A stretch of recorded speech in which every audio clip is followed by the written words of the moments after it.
18वें अध्याय से शुरू करते हैं। गीता का अंतिम अध्याय है। 18वें अध्याय का नाम है मोक्ष संन्यास योग। अगर एग्जाम में आता है कि गीता के अंतिम जो अध्याय है उसका क्या नाम है, तो मोक्ष संन्यास योग है।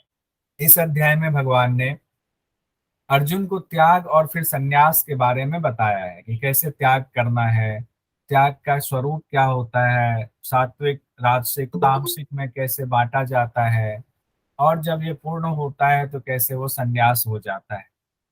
भगवान कहते हैं कि यज्ञ दान और तप रूप जो कर्म है उसका त्याग कभी नहीं करना चाहिए।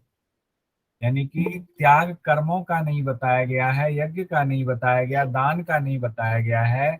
जब पूरा अध्याय हम पढ़ेंगे तो उसमें सिर्फ त्याग बताया गया है, वो आसक्ति का बताया गया है, सकाम कर्म का बताया गया है। इसीलिए कहते हैं भगवान यज्ञ दान और तप जो है ये त्याग करने योग्य नहीं है, बल्कि ये तो पवित्र है। तो भगवान कहते हैं कि तीनों कर्म सहित जो बाकी के कर्म भी है उनको कैसे करना है, तो फलों की इच्छा का त्याग करके करना है, यह मेरा उत्तम मत है। यानी कि हर जगह कर्म तो करना है लेकिन फल की इच्छा के बिना, यानी कि आसक्ति से रहित होकर के करना है। ये नहीं सोचना है कि हमें फल मिलेगा तभी हम इस कर्म को करेंगे, या क्या फल मिलेगा ये सोचकर पहले तय कर लें फिर हम कर्म करें, ऐसा नहीं करना है। त्याग तीन प्रकार का बताया गया है, तामस त्याग, राजस त्याग, सात्विक त्याग। इसमें पहले भगवान ने तामसिक त्याग की चर्चा की है, फिर राजसिक और फिर सात्विक त्याग की सबसे लास्ट में चर्चा की है। तामसिक त्याग में कहा गया है कि नियत कर्म का त्याग करना उचित नहीं है। जो आपके कर्म हैं, जैसे अगर आपका कर्म पढ़ाई करना है तो पढ़ाई का त्याग नहीं करेंगे सोचकर नहीं हमें तो वैराग्य करना है, संन्यास है, अब हम कर्म नहीं करेंगे, ऐसा नहीं। हम विद्यार्थी हैं तो हमारा नियत कर्म है पढ़ाई करना। हमारे बच्चे हैं तो हमारा कर्म है उनको पढ़ाई करवाना, और उसमें जो भी खर्च हो या कर्म हमें करना पड़े, तपस्या करनी पड़े, वो हमें करना। कहते हैं कि नियत कर्म का त्याग करना उचित नहीं है। जो लोग नियत कर्म का त्याग कर देते हैं मोह पूर्वक, वो तामस कहा जाता है। जैसे कि मोह पूर्वक उसका त्याग कर देते हैं कि हमें कुछ प्राप्ति होगी इसीलिए हम ये कर्म नहीं करेंगे, तो वो तामस में आता है। यानी कि नियत कर्म करने वाला अच्छा माना जाता है, और जो उसका त्याग करता है वो तामस त्याग में कहा जाता है। दूसरा भगवान कहते हैं राजस त्याग क्या होता नियत है, मतलब क्या तो होता है? कहते हैं जो कर्म आप कर रहे हो, जो नियत कर्म है उसको आप ये मानते हो कि ये सारा कर्म जो है ये दुख का रूप है, और इसको करने से हमारे शरीर को कष्ट होगा। जैसे आप नौकरी करते हो और नौकरी में आपको 6 बजे सुबह जाना पड़ता है, कई बार 8 बजे, कई बार आपको 10 से 4 की ड्यूटी होती है। तो जब आप सोचते हो कि अरे इससे तो अच्छा है कि कर्म ही मत करो, इससे शरीर को बड़ा कष्ट होता है, बड़ी तकलीफ होती है, मैं परेशान हो जाता हूँ, तो ये सोच करके जब आप उस कर्म का त्याग करते हो तो वो राजस त्याग कहलाता है। यानी कि आप नियत कर्म मतलब जो आपके उचित कर्म, हालांकि पहले ये कर्म बताए गए हैं, तीन कर्म बताए गए हैं, यज्ञ दान और तप रूप कर्मों का। और नियत कर्म का मतलब है जो कि रोज आपको करना ही करना है, और जो कि बहुत जरूरी कर्म है उसको नियत कर्म की श्रेणी में रखा गया है। जैसे कि आप माता पिता की सेवा करें, नियत कर्म में आ जाएगा। आप नौकरी कर रहे हैं अपने गृहस्थ जीवन को चलाने के लिए, या आप खेती कर रहे हैं, या आप व्यवसाय कर रहे हैं, तो वो नियत कर्म में आएगा। आप अपने बच्चों को पढ़ा रहे हो नियत कर्म में, जो कि आपके कर्तव्य है, करना ही चाहिए, रोज का है। नियत कर्म से आगे बढ़ते हैं। कहते हैं नियत कर्म को जो शरीर में कष्ट देने वाला मानकर छोड़ देता है, उसका त्याग कर देता है, ऐसा त्याग राजस त्याग कहलाता है। कहते हैं जब आप इस तरह का त्याग करते हैं तो आपको त्याग का फल बिल्कुल भी नहीं मिलता। आप ये ना सोचें हमने त्याग किया है हमें त्याग का फल मिलेगा, क्योंकि आपने फलाशक्ति से फलाशक्ति से ओतप्रोत होकर के आपने उस कर्म को छोड़ा है, इसीलिए आपको उसका फल नहीं मिलेगा। अब है सात्विक त्याग क्या होता है, ये सिर्फ मेरा कर्तव्य है ऐसा करना। जैसे हमें पढ़ाई करना है तो पढ़ाई करना हमारा कर्तव्य है, हमें नेट जेआरएफ निकले चाहे ना निकले हमें ये नहीं देखना है, हमें पढ़ना है, बड़े मन से पढ़ना है, उसको आत्मसात करना है।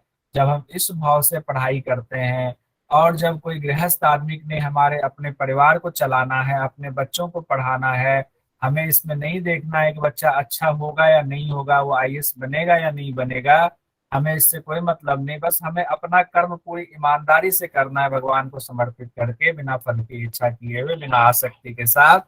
ऐसा जो कर्म है जिसको कर्तव्य मानकर किया जाता है, वो सात्विक त्याग कहलाता है। अब जो अकुशल कर्म से द्वेष नहीं करता है, यानी कि जो गलत कर्म भी है उससे द्वेष नहीं करता है, यानी कि अब वो संभाव में आ गया है, भगवान कहते हैं। और कुशल कर्म के प्रति वो आसक्ति भी नहीं रखता है, ना तो राग ना द्वेष, दोनों से परे हो जाता है।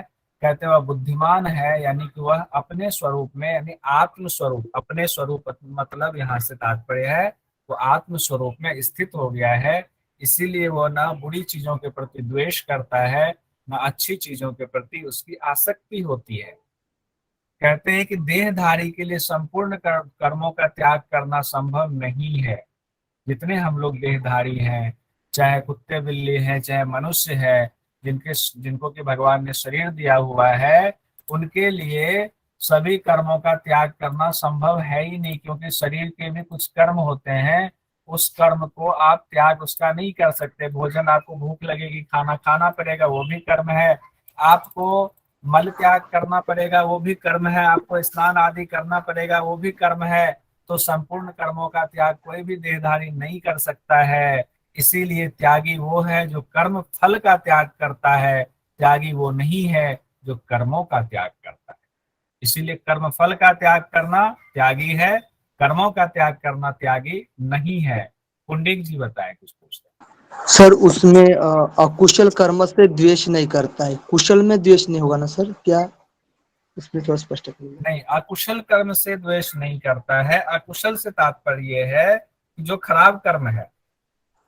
यहाँ अगर इस सेंस में देखें, जनरली क्या होता है, हम लोग जो खराब कर्म है, जो गलत कर्म है, उससे द्वेष करते हैं ना, ये गलत कर्म करने वाला है, या ये गलत काम है, हम इसको नहीं करेंगे, उसके प्रति हमारा घृणा होती है, द्वेष होता है। और जो कुशल अच्छा काम होता है उसके प्रति आसक्ति होती नहीं, ये तो बड़ा अच्छा काम है, ये हम करेंगे, उसके प्रति आसक्ति हो जाती है हमारी। होता है ना ऐसा। ओके सर, ओके, समझ में आ गया सर। ये हमारा आपका ये सिंपल अभी जो हमारी स्थिति है।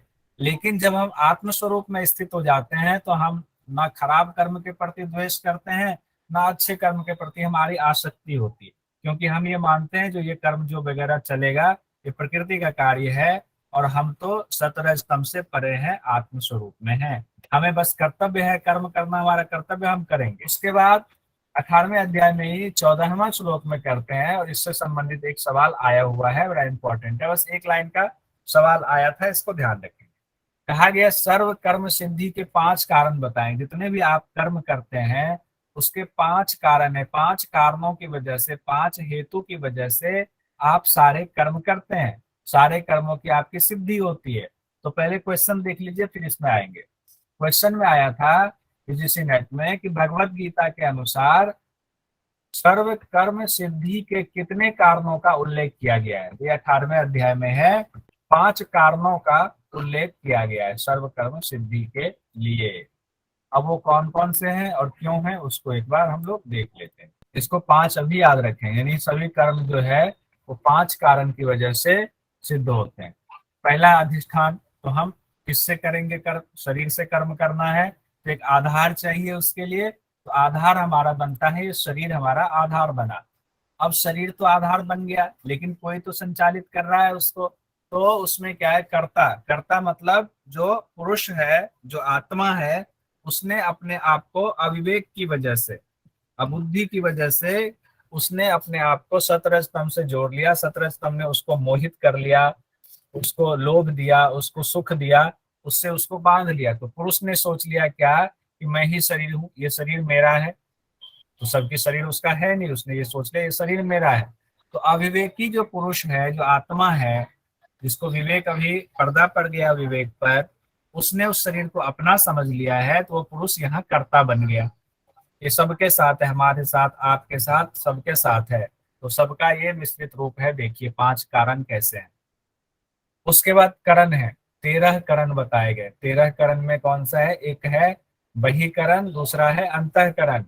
बहिकरण 10 है, 5 कर्मेंद्रियां, 5 ज्ञानेंद्रियां, ठीक है। और अंतःकरण 3 है। 3 अंतःकरण कौन से हैं? मन, बुद्धि और अहंकार। इसको अंतःकरण कहा गया है, मन, बुद्धि, अहंकार को। तो इस तरह से 13 करण है, यानी कर्ता जो अब कर्म करेगा तो कर्ता कैसे करेगा? इन 13 कर्मों की मदद लेगा ये कर्ता। उसमें 5 ज्ञानेंद्रियों की मदद लेगा, 5 कर्मेंद्रियों की मदद लेगा, 3 अंतःकरण मन, बुद्धि और अहंकार का की मदद लेगा। इसको करण कहा गया। उसके बाद ये करण जो है उससे कर्ता मिल गया और शरीर भी मिल गया इसको। अब ये चेष्टा करेगा। क्या चेष्टा करेगा? ज्ञानेंद्रिय को जो विषय है उस विषय के प्रति वो कर्म करने की चेष्टा करेगा।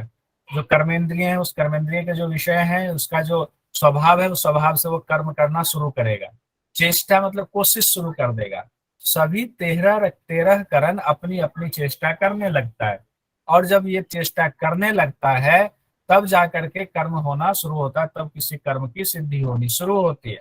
पांचवा जो कारण बताया गया है, हेतु बताया गया है सर्व कर्म सिद्धि के लिए, वो दैव शब्द को कहा गया। दैव शब्द की व्याख्या की गई है कि कर्म संस्कार जो आपके कई जन्मों के पड़े हुए हैं उसको दैव कहा गया है। वो कर्म संस्कार चाहे अच्छे हो या बुरे हो, तो इनको पांचों को मिला करके आप सभी काम करते हैं। अब इसी से संबंधित सवाल हम लोगों ने देख ही लिया कि भगवत गीता के अनुसार सर्वकर्म सिद्धि के कितने कारणों का उल्लेख है?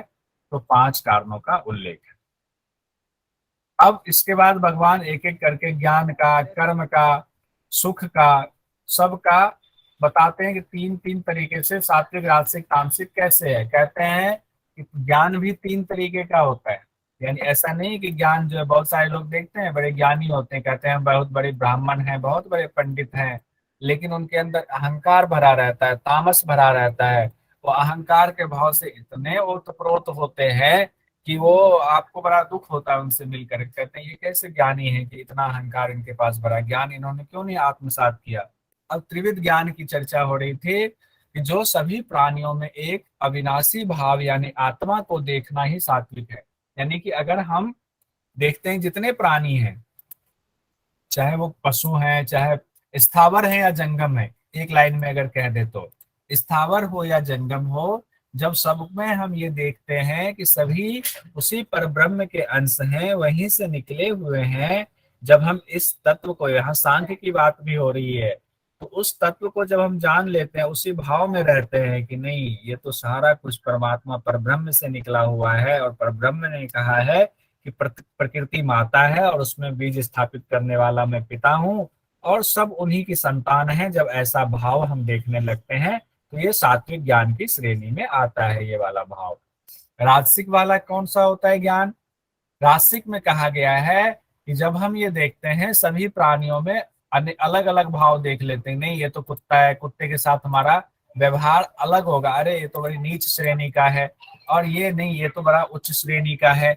जब हम उस प्राणी को देख करके अलग अलग भाव उत्पन्न कर लेते हैं, जैसा दिखता है वैसा ही भाव उत्पन्न कर लेना, ना कि हम उस आत्म स्वरूप के भाव को अपने अंदर रखते हैं, तो ये राजसिक होता है। जनरली हम लोग राजसिक में ही जीते हैं।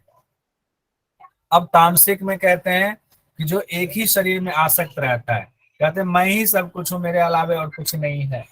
वो जो है आत्मज्ञान से रहित होता है, बेसिकली उसको आत्मज्ञान का की जानकारी नहीं होती है, वो आत्मा से कोई और ना वो जानना चाहता है।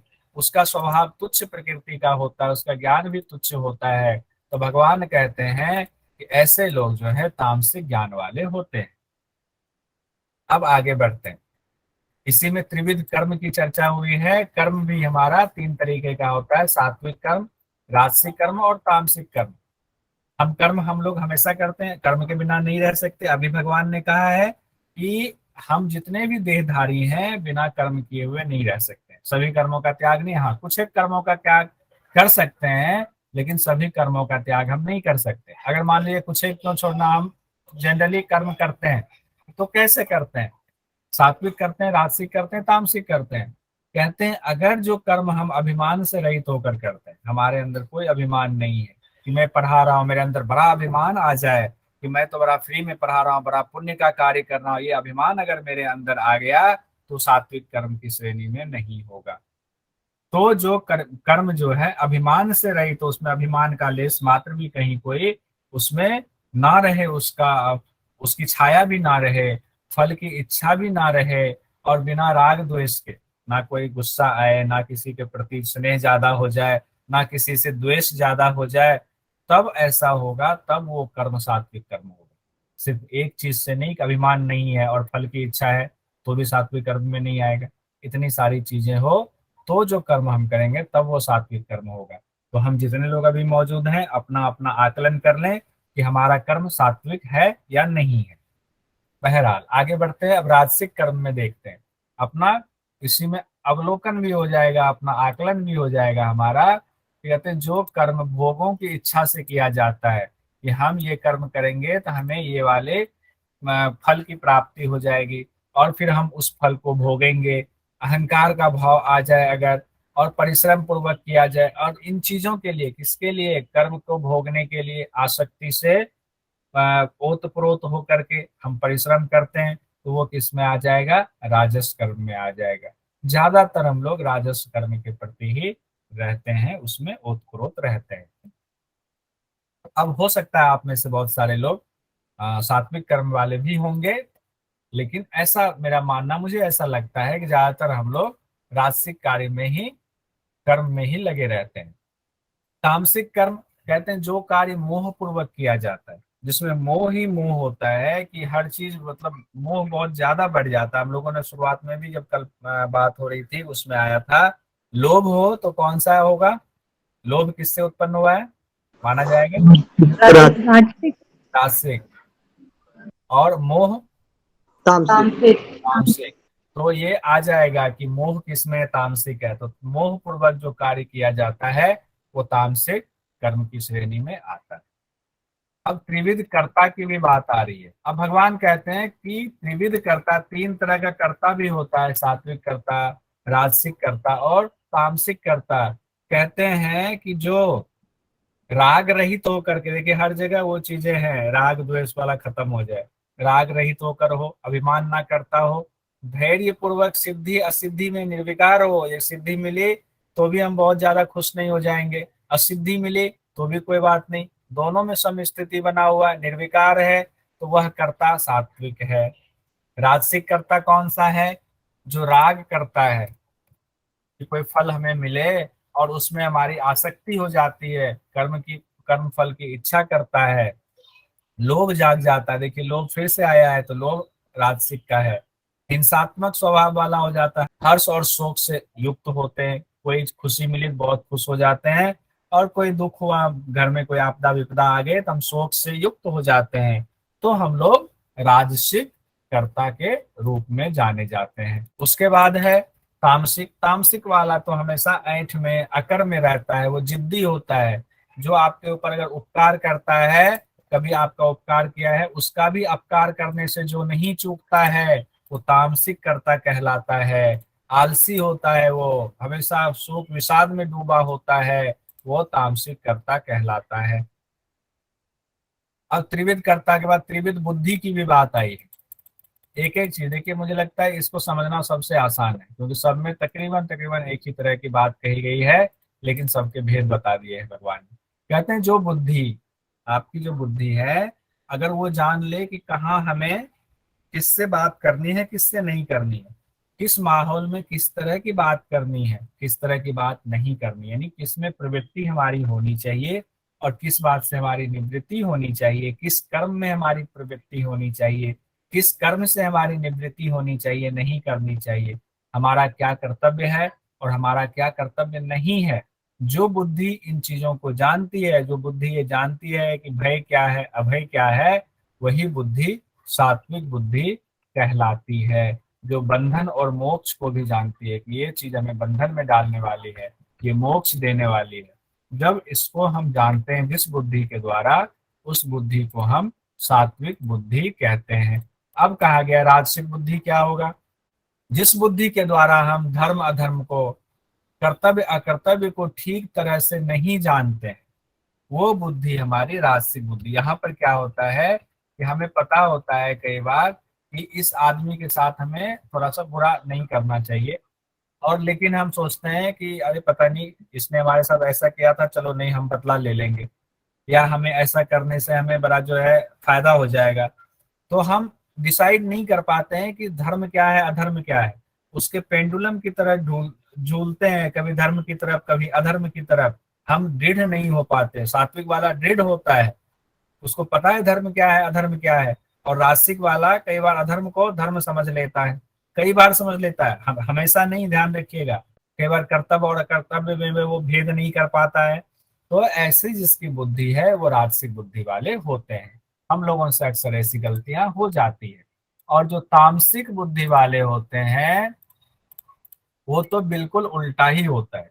यानी कि जो अधर्म को धर्म मान लेता है वो हमेशा के लिए अधर्म को धर्म मान लेता है कि हमें गलत करना है, यही हमारा धर्म है। गलत करने के बाद भी बहुत जोर से वो बात करता है, अपनी बात को दृढ़ता से रखता है, गलत करने के बाद भी हर चीज को वो उल्टा मान लेता है। वो तामसिक बुद्धि वाला होता है। तो हम डिफ्रेंशिएट आसानी से कर सकते हैं कि किसकी बुद्धि तामसिक है, किसकी राजसिक है, और किसकी सात्विक बुद्धि है। अब त्रिविध धृति की बात की गई है। बुद्धि और धृति दो शब्द है। बुद्धि हमने देख लिया, धृति का क्या अर्थ होता है पहले ये जान लेते हैं, फिर धृति जो तीन प्रकार के हैं उसको देखेंगे।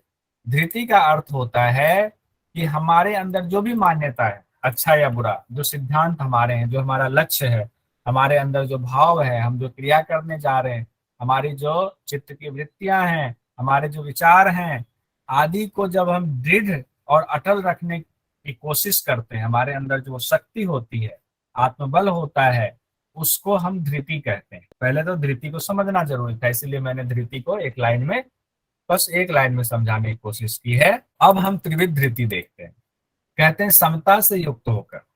समता से युक्त ये कई बार आ चुका है कि ना दुख में दुखी होंगे ना सुख में सुखी होंगे, राग द्वेष से हम परे रहेंगे। कहते हैं अव्यभिचारिणी धृति के द्वारा, यानी कि हमारी धृति ऐसी होगी कि हम गलत चीजों को अपने अंदर नहीं आने देंगे। जब मनुष्य मन प्राण और इंद्रियों की क्रियाओं को, यानी कि मन जो है ऐसी धृति वाला हो जो अच्छी चीजों को ही एक्सेप्ट करे, हमारी इंद्रियों की जो कार्य है, इंद्रियों की जो क्रियाएं होती हैं उसको अच्छी, अव्यभिचारिणी मतलब एक तो व्यभिचार होता है, हम एक ही इंद्रियों से व्यभिचार भी करते हैं, अव्यभिचार भी कर सकते हैं। कहते हैं जो अव्यभिचार वाली धृति होती है वो मनुष्य के मन प्राण और इंद्रियों की क्रियाओं को, अच्छी क्रियाओं को धारण करता है, तब वह सात्विक धृति का कहलाता है। उसके बाद कहा गया है राजसिक।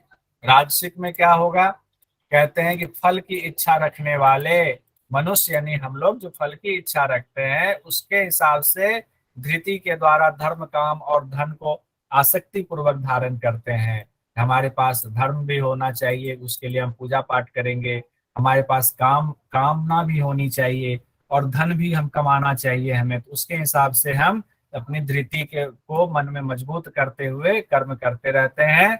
तो कहते हैं कि जब हम ऐसी धारण करते हैं तब वह राजसिक धृति कही जाती है। तामसिक धृति में क्या होता है, जो दुष्ट बुद्धि वाले भगवान कहते हैं, जो दुष्ट बुद्धि वाला होता है वो अपनी धृति के द्वारा, अपनी धारण शक्ति के द्वारा निद्रा भय चिंता और दुख और घमंड को भी नहीं छोड़ता है। कभी निद्रा को नहीं छोड़ेगा, कभी आलस्य को नहीं छोड़ेगा, भय को नहीं छोड़ेगा, दुख को नहीं छोड़ेगा, घमंड को नहीं छोड़ेगा। जितनी तामसिक प्रवृत्ति होती है उसको नहीं छोड़ता है, वो उसी में रमा रहता है, वही उसकी तामसिक धृति कहलाती है। इसके बाद आगे बढ़ते हैं। भगवान कहते हैं सुख भी तीन तरीके का होता है। राजसिक सुख, ये बड़ा इंपॉर्टेंट, इसको समझिएगा, बड़ा आनंद आएगा इसको समझने। राजसिक, सात्विक और तामसिक, ठीक है। सात्विक सुख क्या होता है, कहते हैं ऐसा सुख जो शुरुआत में विष की तरह लगता है और परिणाम उसका अमृत की तरह होता है, वो सात्विक सुख होता है। आप कहेंगे कैसा, जो सुख जो है शुरू में विष की तरह लगे और लास्ट में उसका परिणाम जो है बड़ा अच्छा होता है। अब देखिए इसके दो तरीके से समझाता हूँ। एक तो जो हम लोग बच्चे होते हैं, हमें नहीं पता होता है क्या करना चाहिए क्या नहीं करना चाहिए, तो माता पिता हमें समझाते हैं ये मत करो, ऐसा मत करो, ऐसा करोगे तो नुकसान हो जाएगा। उस समय हमें क्या लगता है, माता पिता की बातें बड़ी कड़वी लगती हैं, लेकिन हम डर के मारे माता पिता की बात को मान लेते हैं। तो वो चीज जो कड़वी लगती है और मान लेते हैं, तो उसका परिणाम क्या होता है? अमृत की तरह मीठा बढ़िया होता है। बाद में चल करके उसका परिणाम हमें देखने को मिलता है। वैसे ही मान लीजिए कि हमें बोले कोई करेला का जूस पियो, करेला खाओ, सब्जी बहुत अच्छी होती है, शरीर को फायदा करेगा। हमने खाया, स्वाद में वो बड़ा विष की तरह, मतलब कड़वा लगा, अच्छा नहीं लगा, नाक मुंह सिकोड़ते हुए हमने करेले का जूस पी लिया, लेकिन उसका परिणाम क्या हुआ? अमृत की तरह फलदायी हुआ। तो इसको कहते हैं सात्विक सुख है, जो शुरुआत में तो बुरा लगता है लेकिन उसका परिणाम बड़ा अच्छा होता है। अब राजसिक सुख में क्या कहा गया है? जो शुरू में तो बड़ा अमृत की तरह लगता है, बहुत बढ़िया लगता है, लेकिन परिणाम उसका जो है बड़ा विष की तरह होता है। कैसे होता है विष की तरह? कि मान लीजिए भोजन से जोड़कर देखें तो आपको जो है बड़ा अच्छा तला भुना चीज जो है बड़ा अच्छा लगता है खाने में। हम खा रहे, कोई बात नहीं, क्या होगा, कोई ना, अरे एक ही दिन तो खा रहे, तुम भी खा लो। खुद तो खाएंगे, दूसरे को कहेंगे अरे एक दिन खाने से कुछ नहीं होगा, खा लो, कोई बात नहीं, बड़ा स्वादिष्ट है। तो हम क्या करते हैं, उस समय तुम्हारा स्वाद जो है बहुत अच्छा लगता है, अमृत की तरह लगता है, आहा हम क्या जीवन जी रहे हैं। लेकिन उसका परिणाम क्या होता है? विष की तरह परिणाम होता है। कोलेस्ट्रॉल आपका बढ़ जाएगा, मोटापा बढ़ जाएगा, नाना प्रकार के रोग हो जाएंगे, पेट में 10 बीमारियां हो जाएंगी। तो परिणाम उसका विष वाला होता है। बस ये समझने के लिए। और तामसिक में क्या होता है कि आलस और प्रमाद से जो ये होने वाला जो सुख होता है, शुरू में और अंतिम में परिणाम भी और शुरुआत भी दोनों ही मोहित करने वाला होता है। मोह हम लोगों ने पढ़ा हुआ है वो तामस का है। कहते तामसिक में क्या होता है? सुख जो होता है शुरुआत में और लास्ट में दोनों ही स्थितियों में वो मोहित करने वाला होता है। हम मोह में ही फंसे रहते हैं, हमें सच और बुरा का हमें ज्ञान ही नहीं हो पाता है। भगवान कहते हैं पृथ्वी हो, स्वर्ग हो, चाहे मनुष्य हो या देवता हो, देखिए ध्यान दीजिएगा, चाहे स्वर्ग में हो, चाहे पृथ्वी हो, चाहे इंसान हो, चाहे देवता हो, हर वस्तु में जो प्रकृति से उत्पन्न हुआ, यानी देवता भी प्रकृति से उत्पन्न हुए हैं, और वो उसमें जो भी प्रकृति से उत्पन्न हुआ है उसमें तीनों गुण मौजूद हैं, वो तीनों गुणों से युक्त है। क्योंकि प्रकृति का गुण है सत, रज और तम। तो प्रकृति से जो भी उत्पन्न हुआ है वो सात्विक, राजसिक, तामसिक तीनों गुणों से वो युक्त होता है।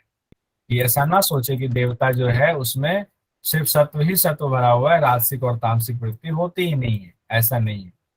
अब 18वें अध्याय के 41वें सूत्र में भगवान कहते हैं कि 4 वर्ण होते हैं, ब्राह्मण, क्षत्रिय, वैश्य और शूद्र।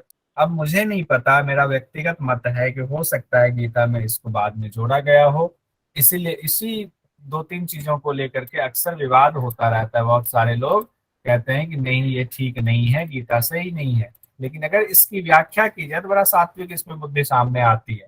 लेकिन हो सकता है कुछ लोगों ने बड़ी धूर्तता से इसको अलग से जोड़ करके इसकी व्याख्या गलत करते हो। लेकिन जो अभी एग्जाम की दृष्टि से जो लिखा हुआ है हम उसको पढ़ेंगे। कहा गया है ब्राह्मण, क्षत्रिय, वैश्य और शूद्र, ये 4 वर्ण हैं। भगवान कहते हैं कर्म की वजह से ही उनमें गुणों की अधिकता और कमी होती है। यानी कि कई जन्म जो हमारा हुआ है, उन कई जन्मों के जो संस्कार पड़े हुए हैं हमारे अंदर, उनकी वजह से हमारी वृत्ति कई गुणों में अधिकता होती है। सात्विक गुण बढ़ा होता है, किसी के संस्कार में राजसिक गुण बढ़ा होता है, किसी के संस्कार में तामसिक गुण बढ़ा होता है।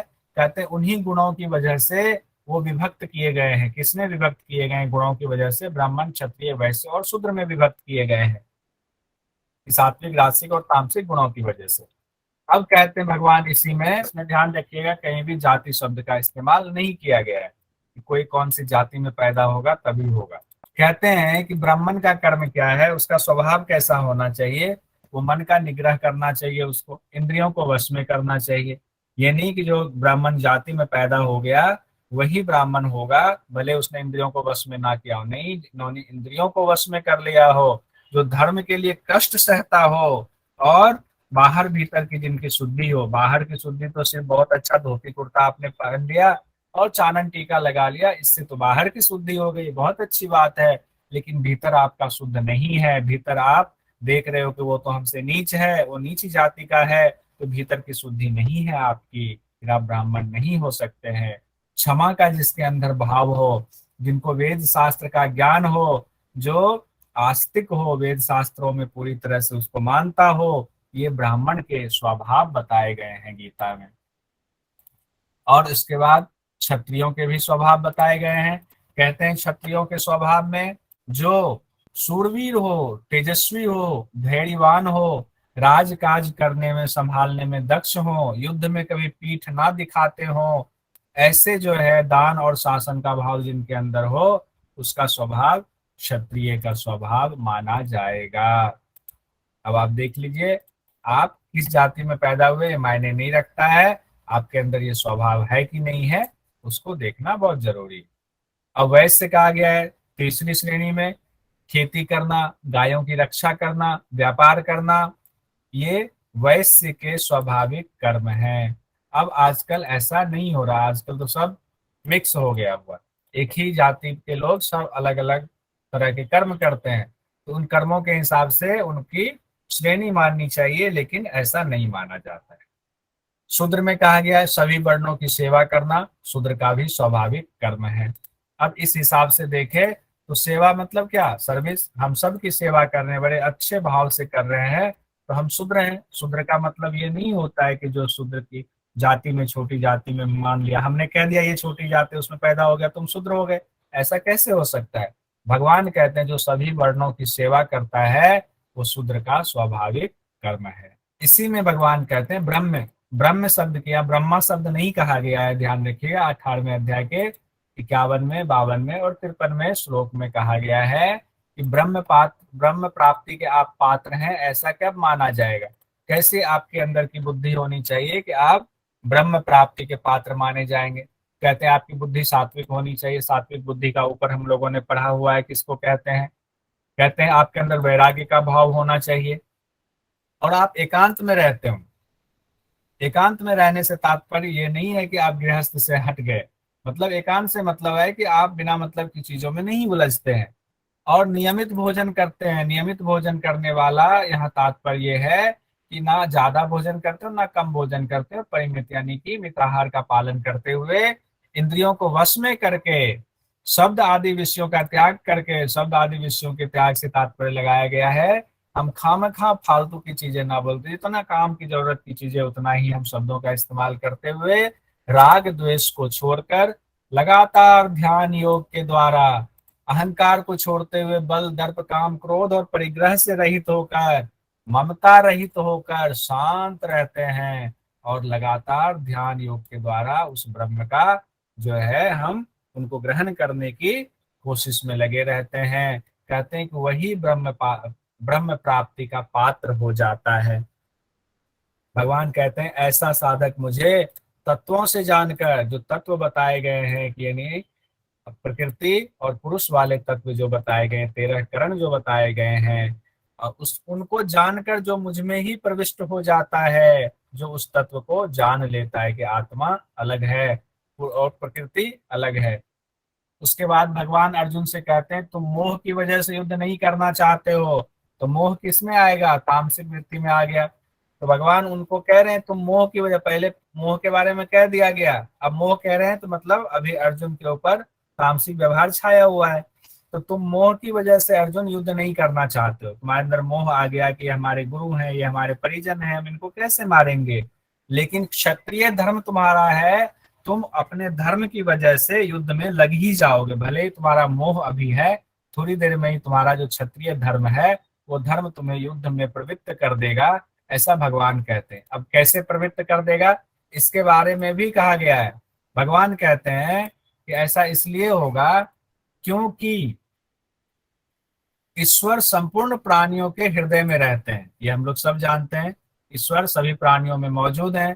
तो भगवान कहते हैं देखो तुम तो क्षत्रिय धर्म तुम्हारा, तुम्हारे अंदर संस्कार क्षत्रियों वाले पड़े हुए हैं, तो क्षत्रियों वाले संस्कार की वजह से ईश्वर जो संपूर्ण प्राणियों के हृदय में रहते हैं, और कहते हैं ईश्वर अपनी माया के द्वारा जिनके जो संस्कार स्वभाव हैं, उस स्वभाव संस्कार के हिसाब से उसको उस कार्य में भ्रमण कराते हैं, उस कर्म में लगाने की तरफ प्रवृत्त करा देते हैं। कहते हैं इसीलिए तुम ये मत सोचो तुम युद्ध नहीं कर पाओगे, तुम युद्ध तो करोगे, थोड़ी देर तुम्हारे ऊपर मोह छाया हुआ है, लेकिन अपने स्वभाव की वजह से और तुम्हारे अंदर जो ईश्वर मौजूद है वो तुम्हारे कर्म संस्कार की वजह से उसी तरफ तुम्हें मोड़ देगा। किस तरफ मोड़ेगा, क्षत्रिय धर्म की तरफ, यानी तुम युद्ध करने लग जाओगे। अब भगवान इसमें और आगे कहते हैं कि अब यहाँ तक तो हो गया। अब तो उन्होंने समझा दिया कि तुम अर्जुन युद्ध से तो तुम भाग सकते नहीं हो।